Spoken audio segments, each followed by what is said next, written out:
I have a message for the tyrants of Tehran.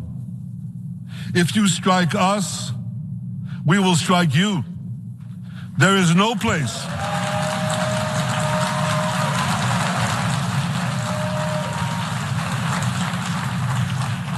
There is no place in Iran that the long arm of Israel cannot reach.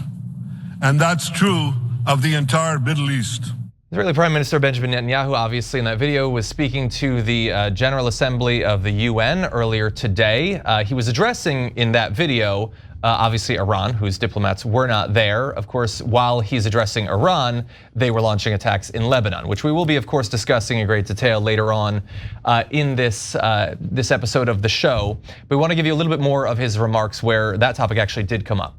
As long as Hezbollah chooses the path of war, Israel has no choice, and Israel has every right to remove this threat and return our citizens to their homes safely. And that's exactly what we're doing. And we'll continue degrading Hezbollah until all our objectives are met. So there he is saying that so long as Hezbollah keeps choosing the path of war, then they have no choice, which is generally what people say after they make choices that are not necessarily popular. Of course, this comes just a day after he rejected a ceasefire agreement with that organization that the US helped to broker, and Israel also apparently was a part of. Now, White House spokesman John Kirby was asked earlier yesterday why it is that they rejected this proposal that they themselves helped to set up. And John Kirby said this: what prompted the prime minister's comments, only he can say. We wouldn't have issued the statement we did if it wasn't supportive of conversations we had with top Israeli officials yesterday. So John Kirby, professional, both spokesman, also diplomat, has no idea why he's doing or saying what he's doing. No theories, he's got nothing. Netanyahu apparently is a total black box, can't read his motives. Now, there are theories I think that we can speculate about. Here is one. The far-right national security minister, Ben-Gvir, said Thursday he had informed Netanyahu that if a temporary ceasefire with Hezbollah is agreed to, his party would not vote with the coalition, and if the ceasefire became permanent, then his party would withdraw from the government, threatening Netanyahu's hold on power. So if you take that seriously, if you believe that that's a credible threat, then you could have the ceasefire that you claim that you want. But if you get that ceasefire, you yourself might lose your power. So I guess the war has to continue. Isn't it amazing that so many conflicts seem to rest almost entirely on the continuation of political positions for just a handful of people who get to choose who lives and who dies for their own personal benefit? Hey, don't scroll away. Come back. Because before the video continues, we just want to urge you to lend your support to TYT. You power our honest reporting. You do it at tyt.com/team, and we love you for it. A couple of things here. Number one, if you heard a little bit of applause there, that's more propaganda from the Israeli government. They brought in a whole bunch of people into the gallery to cheer for Netanyahu because they knew that everybody else that were diplomats at the UN would hate his speech because it was a warmongering speech. As you saw there, he said the long arm of Israel can reach anywhere in the Middle East, meaning none of you are safe. We've already bombed the capital of Iran, the capital of Lebanon. We've already destroyed Gaza. Bombed the capital of Syria. We can bomb and kill any of you. It was one of the most evil speeches I've seen, and it made me think, remember guys, now it's easy to look back at Mussolini, Stalin, etc., and go, well, of course they were comically evil, horrible, black and white issue, and everybody at the time must have also known, oh, that's the deeply evil Stalin, the deeply evil Mussolini. No, at the time there was a discussion and a debate as to whether Mussolini was doing the right thing or the wrong thing. In fact, there were people in America that defended the fascists and said, no, Mussolini is doing the right thing. In fact, we should be more like Mussolini. And so this is one of the most inarguably evil leaders of our lifetimes. Here coming to the UN, threatening it, more quotes in a minute about how he called it a dark chamber. I mean, he would know a thing or two about dark chambers, and insulted it in every way imaginable, and claimed that Israel has been sanctioned more than any other country, not because it has committed more war crimes than almost any other country, but because those things, even though they're facts, you should ignore, and facts don't matter. The only thing that matters is he claims the entire UN and the entire world is anti-Semitic. It's not that they are starting all the wars and they're creating all the problems, his right-wing government in Israel. It's that, well, if you guys realize we're the best of the best and you should all listen to us, and you know that we could kill you at any time, and that's all right in our prerogative, and then you accepted that, well, then we wouldn't have any problems at all. You see how the problem is yours and not ours? It's absurd. And we have that video if you'd like. Yeah, I would. Yeah. Yes, let's go to it. The singling out of the one and only Jewish state continues to be a moral stain on the United Nations. It has made this once respected institution contemptible in the eyes of decent people everywhere. But for the Palestinians, this UN House of Darkness is home court. They know that in this swamp of anti-Semitic bile, there's an automatic majority willing to demonize the Jewish state on anything. In this anti-Israel flat earth society, any false charge, any outlandish allegation can muster a majority. Yeah, okay, guys, so first of all, they should kick him out immediately. They should, not him, Israel should be kicked out of the United Nations immediately. I mean, if somebody came to my house and said, this is a house of darkness and you are filled with hate, I'd be like, get the hell out of my house. You grab him by the scruff of his neck and throw his ass out. And say, I dare you to set one foot in here and see what happens with a long goddamn arm. What are we sitting there taking insults from this maniac for? The United Nations sits there, okay, sorry. And a whole bunch of diplomats walked out, of course. Okay, and second of all, much more importantly, make Palestine, declare Palestine a state right now. That's how Israel came to be from the United Nations. And so if the United Nations was good enough to declare Israel a state, obviously they could declare Palestine a state. And every day that they don't, it's actually deeply, deeply racist against the Palestinians. Saying that the only nation, only people on earth who cannot govern themselves, is that the maniacally racist thing that America and the United Nations and Israel agreed to?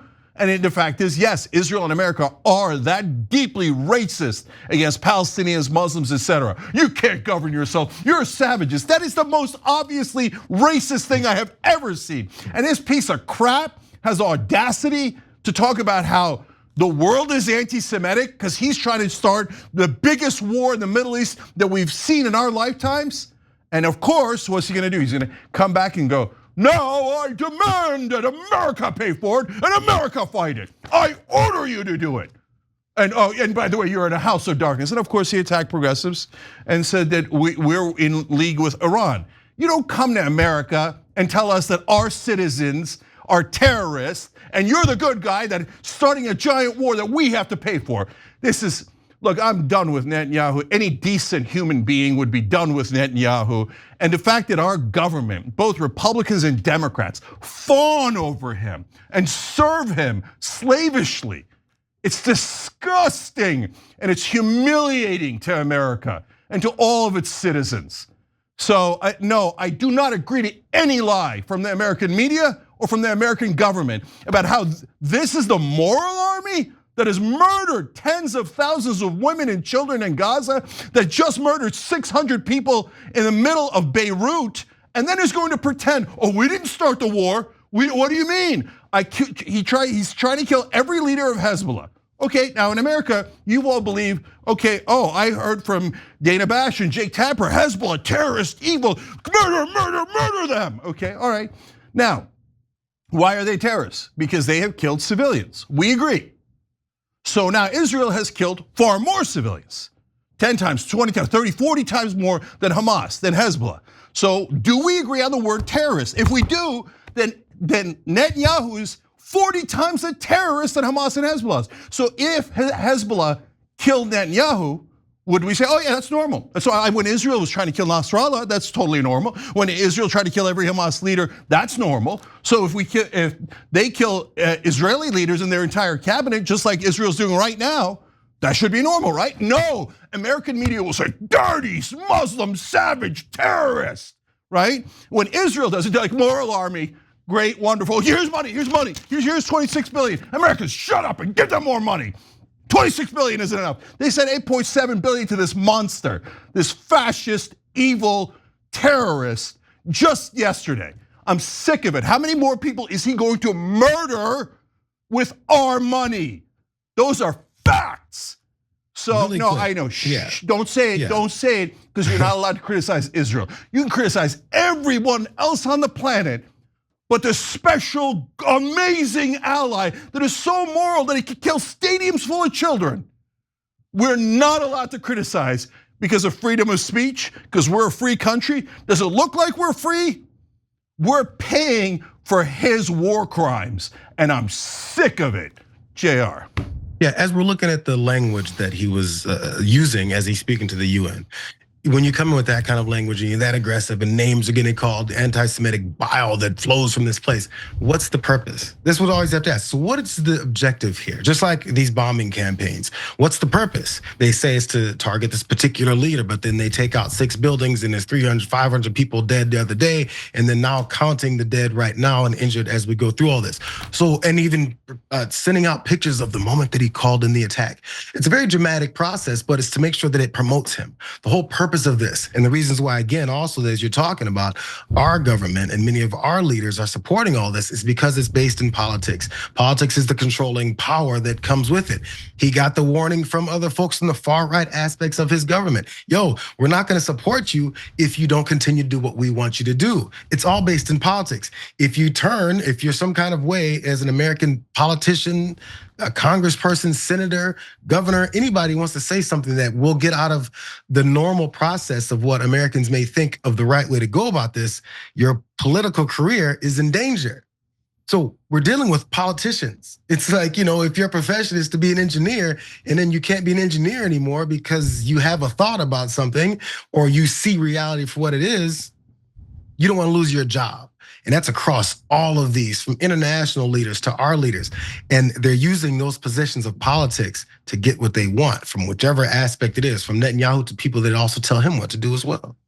So how do you undo that is the hard part. No, you both make great points. I don't have much to add. I just want to say, because I know some people will be, they'll be angry at you, Cenk. How could you use these That'll terms? be a first. It would be the first time. I think our comments have always been positive, but I'm worried that tide may turn. So I know a lot of people will think, well, how can you use these terms to describe him? I mean, after all, as he said, Iran has attacked Israel and Hezbollah has attacked Israel, and that's definitely true. And Hamas has launched attacks against it. That's true.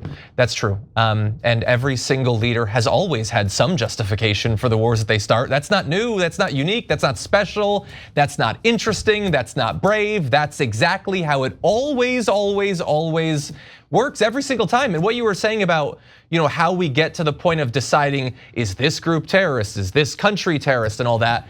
Like, I know some people obviously have so much vested emotion in this particular geopolitical situation that they can't necessarily understand.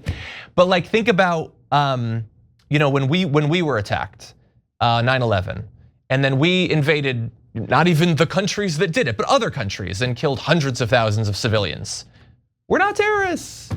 And they attacked us. Hey, we had a justification. We used it. We did a speech at the UN, and we had a justification, and we killed hundreds of times more civilians. And we're not terrorists. We're just not. Because we're powerful and we're rich and the media's on our side and our media's part of us. So that's how it works. It's not a moral evaluation. It's not like the definition is just who gets to decide. And again, none of this, like, I know a lot of people that they probably think I hate that these rocket attacks happen. And I understand that on some level you do, but think about what those rocket attacks also do. They allow you to get to the mental place where you get to be okay with mass slaughter of civilians, which is a difficult thing to do. So isn't it convenient that this allowed you to get there, where you can look at 700 civilians being blown to bits in a couple of days, and it doesn't bother you anymore? Isn't that an amazing thing? Just like Hamas, by the way, just like the terrorists in Hamas and Hezbollah, they say, hey, you know what? The occupation of the Palestinians is so brutal, so terrible, which is true, which is definitely true. 57 years of the most oppressive, dictatorial, brutal occupation of our lifetimes. 5.5 million people imprisoned against their will in open air camps by the Israelis for 57 years. And they say, well, that is so horrific that I've gotten, like, I can't blame someone for killing their civilians. They vote for this occupation for 57 straight years. Now we say, don't do that. That's terrible. Don't ever take it out on the civilians. Yep. Israel says, And the supporters of Israel say, no, let's be hypocritical. We should care about the beloved citizens of Israel who are the most holy, moral, and valuable, the most valuable humans on earth. But the Palestinians, we're allowed to slaughter their civilians. The Lebanese, we're allowed to slaughter their civilians. They're only Muslims and Christians.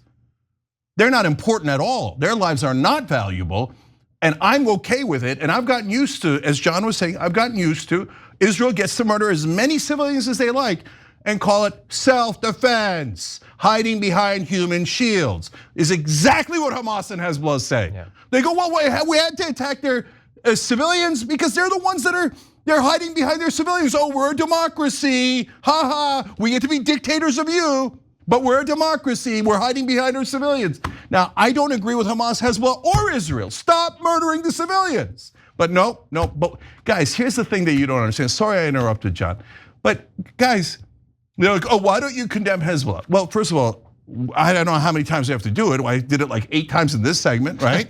Okay, why don't you condemn Israel? No, it has to be one-sided. You condemn, I say that doing 10 times, 40 times worse is awesome, is fantastic. No, then I don't agree, okay? If we say it's terrorism, then you're a monster for supporting that terrorism of Israel. And here in America, just total blinders. And anyway, American media and American politicians are hopeless. They degrade and humiliate all of us with their obsequious servitude to the right-wing fascist government of Israel. So no, you do not get to murder and say, I'm the holy one, I'm the moral one. No, our lives are valuable too. Other lives are valuable too. Okay, I gotta end here because I'm super mad that this monster was allowed to give a speech and then anyway. The American government is not, the reason I interrupted John, is not giving money to Hezbollah. They're giving money to Israel. They're not giving money to Hamas, they're giving money to Israel. So we can condemn Hamas and Hezbollah all day long, and we do. But our money isn't financing their terrorism.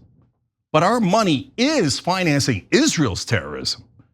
And if you say, no, Cenk, you are a bad person for saying for Israel doing the same exact things as Hamas and Hezbollah, but 40 times worse, cannot be called terrorism because it hurts my feelings. The problem isn't me or the facts. The problem is your so-called feelings, because you only care about yourself and you don't care about other human beings being slaughtered with our money.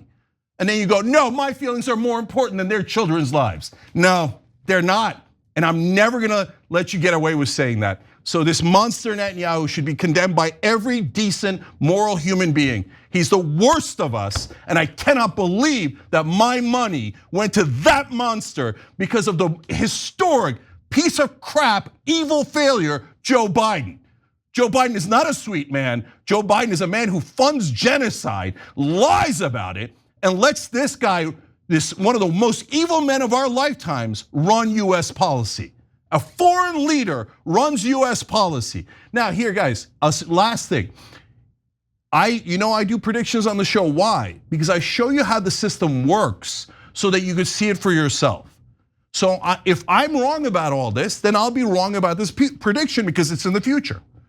I'm telling you right now that Israel, in order for Netanyahu to keep his job, as John said, is in the middle of starting an enormous war in the Middle East. They've already attacked Lebanon over and over and over again. They've already hit Iran, but the minute any Hezbollah or Iran bomb actually lands in Israel, not fired at Israel, but actually lands in Israel, does even any damage, 10 people killed. It doesn't matter that there's 40,000 dead, 41, 42,000 dead all around them, right? Those lives aren't worth anything to Israelis. They're not worth anything to the American government. They're just Muslim and Christian lives. They're useless, okay? But if 10 Israelis die, America and all of American media will say, Hezbollah started this war, Iran started this war, attack, attack, attack. And I guarantee you, they will make us pay for their war. I guarantee it. All right, now let's see what happens. Let's see who's right and who's wrong. I just told you ahead of time. After Israel starts this war, US politicians will all get on their hands and knees and go, we have to take all of your money and give it to this Netanyahu guy, because he has a right to defend himself by attacking 4 different neighbors. So all of your money, get it ready to go, okay, save up, save up. Don't spend it on vacations, don't get a new car, because Israel's about to start the largest, no, they're not about to, they're in the middle of starting the largest war of our lifetimes in the Middle East. And they will definitely demand that we pay for it, and our corrupt politicians will definitely say, yes, everybody take out their paychecks, you're gonna give it to Israel to start this war, guaranteed. All right, Young Turks. Thanks for watching the Young Turks, really appreciate it. Another way to show support is through YouTube memberships. You'll get to interact with us more. There's live chat emojis, badges. You've got emojis of me, Anna, John, JR, so those are super fun. But you also get playback of our exclusive member-only shows and specials right after they air. So all of that, all you gotta do is click that join button right underneath the video. Thank you.